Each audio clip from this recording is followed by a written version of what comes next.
20 minutos, o podcast do Colégio Salesiano.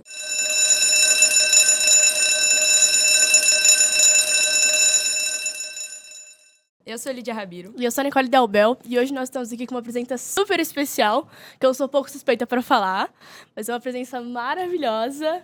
Então eu pedi para você se apresentar um pouquinho, falar um pouco da sua história, de como você começou no Salesiano. Conta pra gente. Tá, joia. Bom, eu sou a Cibele Roncato, estou no Salesiano há 23 anos. Eu entrei aqui no Salé como auxiliar. E fui, depois de alguns anos, virei professora. Virei não, né, gente? Acho que eu já nasci professora. Mas fui estudando, me tornei professora e depois coordenadora pedagógica. A minha experiência como coordenadora pedagógica foi no Liceu Coração de Jesus.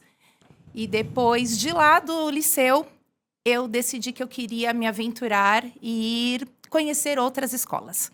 Eu fiquei 4 anos afastada daqui do Salé e depois me chamaram para voltar e eu falei, não tem como, né? Tenho Então, que voltar. Eu gosto muito e acredito muito na missão do colégio. Acredito também que é uma missão que eu quero para a minha vida profissional. Então, voltei e estou aqui, então, no total, 23 anos. 23 anos. 23 coisa, anos de escola. Bastante coisa de Salesiano. E se conta pra gente um pouquinho sobre a sua formação. Tá bom. Eu venho de uma família de educadores. Então, minha mãe, hoje falecida, era professora, uma referência para mim. Eu tenho minha irmã também, que é da área da educação. E quando eu falo que eu já nasci professora, eu acho que é por isso. Eu gostava de ensinar as minhas bonecas, mas fui estudando. Fiz o magistério, depois eu fiz pedagogia. E logo que eu entrei na pedagogia, eu já entrei aqui no Salé. Depois disso, eu fiz algumas pós-graduações e há 2 anos eu concluí o meu mestrado na área de educação. Então, as infâncias é algo que me encanta. Sim. Eu gosto muito de estudar sobre as crianças.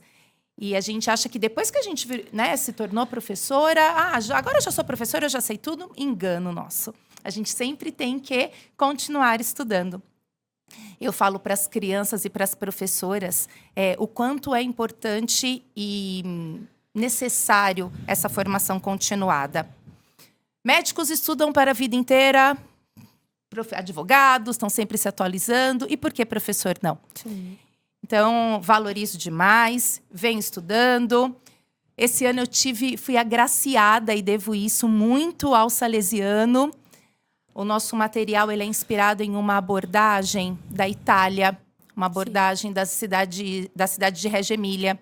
E esse ano o colégio me oportunizou uma viagem para a Itália para conhecer e vivenciar toda essa abordagem. Ai, legal. E é maravilhoso ver o que a gente faz aqui no Salé, lá fora, e que é referência. Então, hoje, eu fico muito orgulhosa de dizer que o nosso material, ele é uma referência no mundo. E o que a gente faz aqui no Salé, hoje, na educação infantil, é uma referência para o mundo. E vocês são fruto dessa educação infantil. Perfeito. Se eu parar e falar assim, o que você lembra da educação infantil, Li? Ai, tudo, momentos incríveis, cheios de brincadeira, mas também muito aprendizado. Memórias, assim, que são inesquecíveis. Então, são memórias afetivas que a gente tem na infância e que a gente leva para o resto da vida. Então, valorizar a infância é o meu grande lema. Sim. Venho estudando para isso e ter um espaço em que eu consiga aplicar todos esses aprendizados é incrível. Então, eu sou muito feliz aqui no Salé. Que bom. Bom, e você falou muito dessa importância, né, de cuidar da infância, até porque é onde constrói a base do caráter, do respeito. Claro, muito vem de casa, mas eu acredito que a educação, principalmente no infantil, tem uma importância gigantesca. Diferença enorme, né? Exato. E você falou que te encanta, mas eu queria saber, como que você começou? Por que a infância?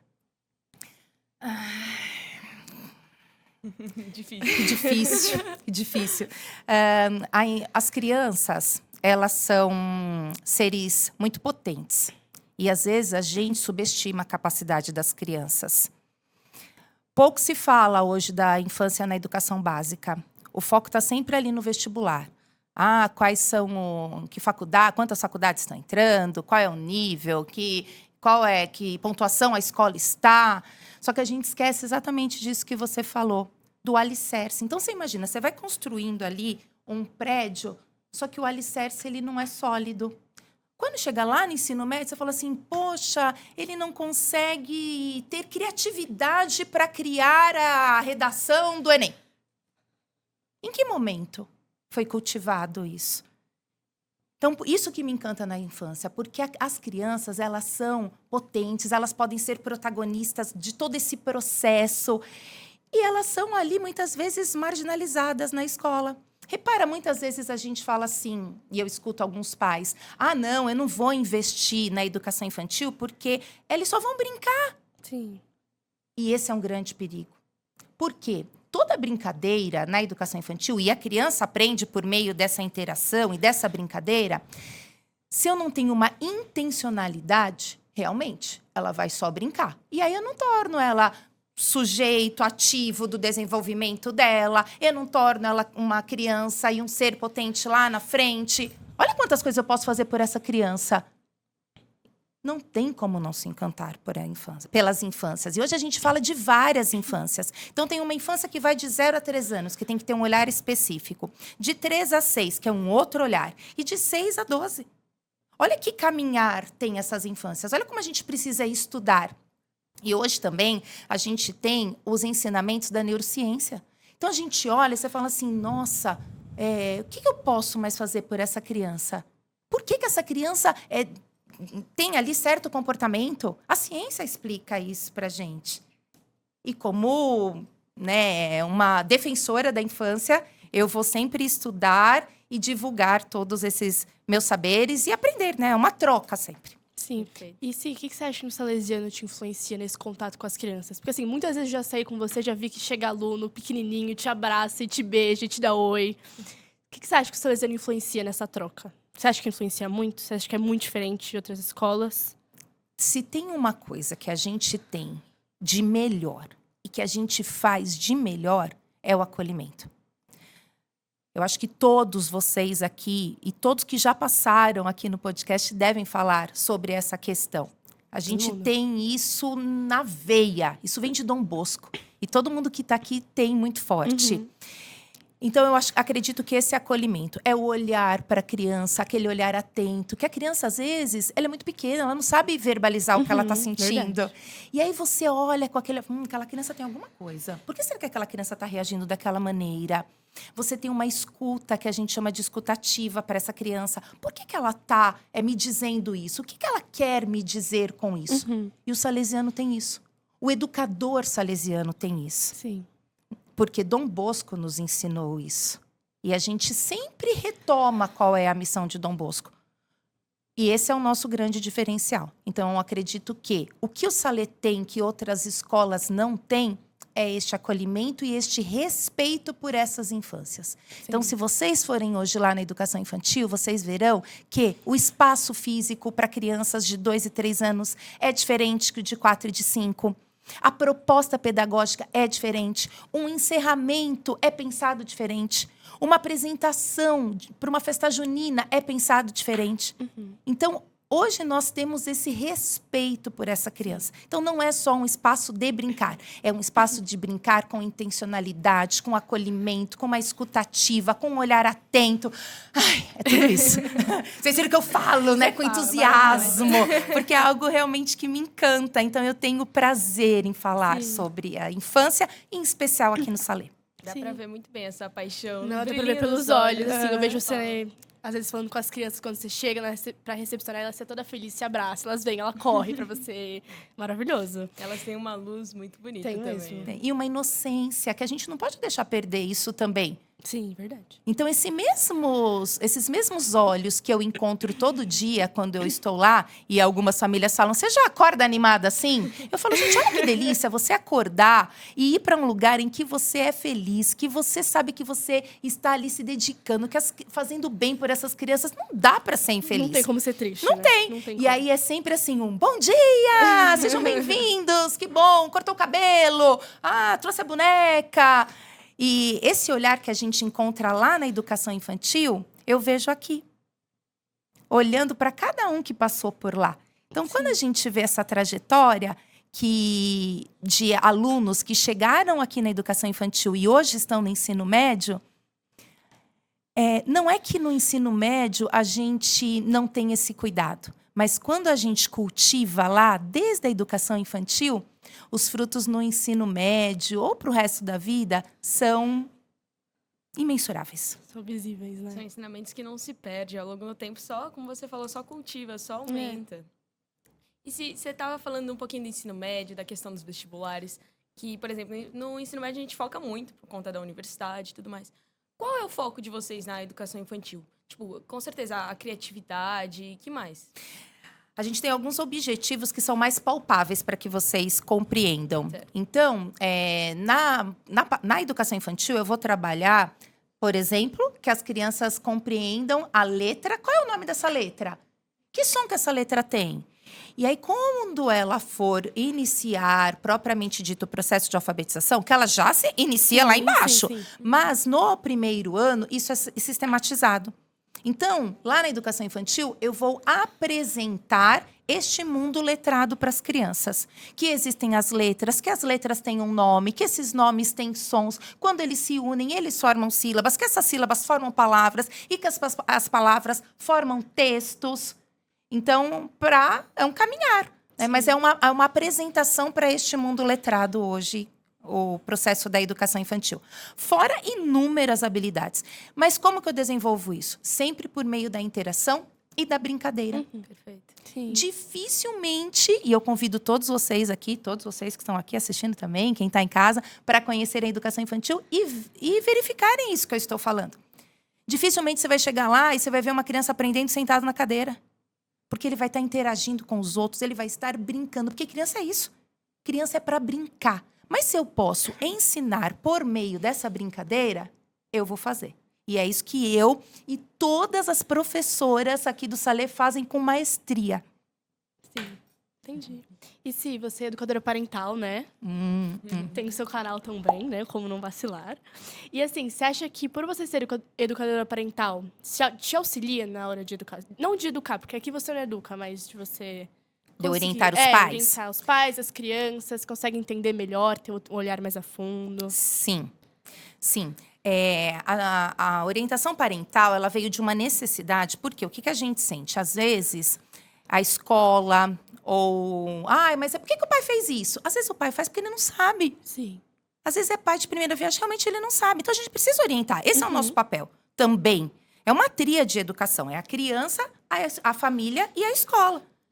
E eu senti a falta desses recursos, de estratégias mais palpáveis. Olha, faça isso. E você vai fazer, eu vou te dar não é uma dica, uma estratégia. Eu vou te dar essa estratégia porque eu sei qual é o resultado dela. E antigamente eu não sabia. E eu fui estudar. Sempre estudar. E eu comecei a estudar a comunicação não violenta. E a comunicação não violenta não é que eu não vou gritar com a criança, não é isso. Mas eu tenho passos que eu sigo, são 4 passos, e depois a gente até coloca lá na descrição, que as pessoas vão seguindo. A comunicação não violenta serve não só para a criança, mas também para a comunicação entre vocês. Ok. Só que muitas vezes a gente, por achar que eles são pequenos, não sabem nada, então eu posso gritar e ser autoritária com eles. Errado. E eu não estou falando que eu não vou ser firme com a criança. Mas eu preciso ser respeitosa. Sim. Se eu gritar com uma criança de 4 anos, ela vai me obedecer. Só que é isso que eu quero pro meu filho? Eu quero continuar gritando com ele o resto da vida? Ele vai levando com ele isso também, né? Então, a orientação parental me deu esses recursos para que eu tivesse estratégias assertivas para orientar melhor os pais na hora de conduzir a educação dos filhos. Aqui no Salê, eu faço um papel de coordenadora pedagógica e de orientadora educacional. Sim. Então, faz parte do meu dia a dia, só que eu senti a necessidade de ter isso mais estruturado, ter uma teoria. Porque antes a gente fala, olha, faz isso aqui que eu acho que dá certo. Tô lidando com crianças, tô lidando com vidas, eu não posso lidar com achismos. Eu tenho que lidar com certezas. E a orientação parental, ela tem uma teoria por trás, que me respalda para ser ainda mais assertiva na comunicação com os pais. Então, quem ainda não conhece, chama-se Como Não Vacilar, que tem as iniciais de comunicação não violenta. Então, se você não quer vacilar na educação dos seus filhos, eu tenho 2 dicas. estude para isso, porque a gente estuda para ser médico, advogado, publicitário, professor, mas a gente acha que para ser pais a gente não precisa estudar, e sim, a gente precisa estudar para ser pais. E conheça a educação infantil do Salesiano. Não tem como não falar. É isso. Bom, se eu tenho um irmãozinho em casa que atualmente está no 1º ano e tudo que você falou é muito nítido. Quando ele chega em casa e a gente pergunta como é que foi seu dia, ele fala, ai, foi ótimo, as brincadeiras, ele conta. E é muito legal ver todo esse propósito que realmente que você comentou, que colocam por trás de todas as brincadeiras, todo esse olhar, esse cuidado que tem com as crianças. E eu queria te perguntar, como que, por exemplo, você falou de auxiliar os pais, que os pais também precisam estudar, e isso é com certeza. Mas como, por exemplo, você chega na conclusão, por exemplo, que um pai precisa mudar em determinado aspecto com a criança? Como você percebe isso pela criança? As crianças, elas têm como exemplo, como modelo, os adultos de referência que os cercam. E às vezes a criança ela tem um comportamento que é desencadeado por conta de um manejo equivocado dos pais. Então, às vezes ele está aqui na escola, criança, e ele está agressivo. Ele grita com o amigo. Opa, peraí. Eu não grito aqui, as professoras não gritam. Né? De que lugar está vindo esse comportamento? E aí a gente chama as famílias. Me explica. O que está acontecendo? Porque o grande objetivo da família aqui é o bem-estar da criança. E o nosso também. Então, eu também não vou ali culpar, julgar. Esse não é o nosso papel de escola. Nosso papel de escola é de orientar. Então, a gente sente que a criança está com alguns comportamentos diferentes e que não é comparado com outras crianças, que aqui ninguém compara um com o outro. Mas a gente vê aquela criança desde muito pequena aqui. Aquela criança que um certo dia chegou mais agitada. Aconteceu alguma coisa em casa? E sempre tem uma fala. Ai, você não sabe. Hoje eu me perdi o controle. Hoje, nossa, foi uma confusão a hora que eu saí. E a criança reflete. A criança é só o reflexo do que tem em casa. Então, se a gente quer uma infância sadia, se nós queremos filhos saudáveis emocionalmente, eu preciso estar emocionalmente regulada. Sim. Se eu não estou, eu, consequentemente, não estarei com o meu filho e é assim que ele vai aprender. Sim. São esponjinhas, né? Eles absorvem tudo do redor de casa dos pais, isso é verdade. É isso ali. Você estava falando desse negócio de reflexo, né, dos pais. Agora eu vou sair um pouquinho do mundo da criança, vou puxar um pouco do nosso mundo. Você acha que até para adolescente isso é muito recorrente, assim, é muito reflexo, tanto em qualquer relação com pronto, eu vendo meu pai e minha mãe, ou vendo você e uma amiga sua, você acha que isso é muito recorrente? Sim. Você acha que o seu namorado te trataria bem, com carinho, respeito e educação, com todo cuidado, se ele não vivesse isso na casa dele? Não. E vive, né? Então, é mais ou menos isso que a gente quer dizer, entendeu? Então, às vezes, é um relacionamento abusivo em casa entre os pais. O adolescente está vendo isso e ele começa a naturalizar isso. Ele acha que é normal. Poxa, se os meus pais, que são pessoas que se amam, teoricamente, né, gente? Porque se está junto, a ideia é essa, né? Tem que amar. Mas que se amam, que estão ali, tem esse tipo de comportamento, esse é o correto. Se o meu pai grita comigo, me humilha, não me escuta, porque adolescente também quer ser escutado. Vocês não vão fazer o que vocês querem sempre, Sim. não é? Mas, poxa, eu vou escutar, até para que a gente chegue num senso comum. E se eu não tenho essa escuta, se eu não tenho esse respeito dentro de casa, eu não consigo fazer fora. Isso é desde pequeno, adolescentes e até a vida adulta. Sim, verdade. Você falou das fases da infância, da diferença de olhar, do aprendizado, da forma que tem que tratar, lidar, entender cada uma dessas fases. Qual você acha, diria, a maior diferença entre as fases da infância, né, num geral, com a fase do adolescente, ali quando começa também nos 13 anos e a partir dali? Eu acho que o que muda é a necessidade de cada um de vocês. Então, de 0 a 3 anos, tem as necessidades básicas que a criança tem fisiológica, e aí é um cuidado muito maior nosso. Conforme vocês vão crescendo, eu preciso ter uma orientação mais assertiva.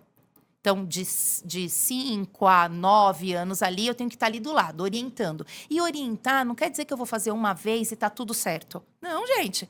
Às vezes tem mãe que fala assim, mas eu já falei. Eu falei, então você tem que falar 1000 vezes. Fala de novo, tem que falar então, de novo. repete. Né? E falar de uma maneira assertiva. E é isso que o parental traz, é isso que a orientação da escola ajuda. E quando vocês se tornam adolescentes, a gente precisa dar a voz para vocês. Eu não quero que você vá na festa que vai ter, sei lá, vai ter o funk. O que te faz querer ir à festa? Pra responder? Não precisa. Tudo Tudo bem, Nick, vamos pular essa parte. Mas é isso que eu quero dizer. Os pais, tá vendo como são necessidades diferentes para cada fase? Uhum. Por isso que o pai tem que estudar. Porque senão eu quero tratar o meu adolescente de 16 anos da mesma maneira que eu trato o meu de 3. Infantilizando, ou protegendo demais, ou colocando numa bolha. E essa autonomia, essa independência, eu já posso começar a construir desde lá de trás. Para quando vocês estiverem agora, filho, tudo bem você ir nessa festa que tem funk, que tem rave, que tem drogas, que tem bebida, sabe por quê? Porque a educação que eu te dei até então, da maneira que eu te orientei, você vai ser capaz de dizer, eu não quero isso. Sim. E é Mas isso de que a gente confiança, espera. né? De confiança, é uma relação de confiança. Entendi. Então tá bom, Sim. Muito obrigada pela sua participação. Adoramos te ter aqui.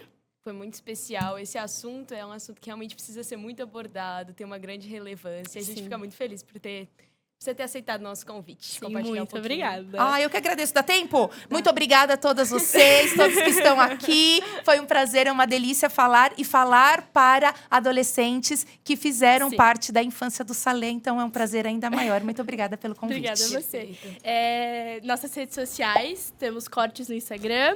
Nosso podcast está disponível no Spotify e no YouTube. Então é isso. Muito Até a obrigada. próxima.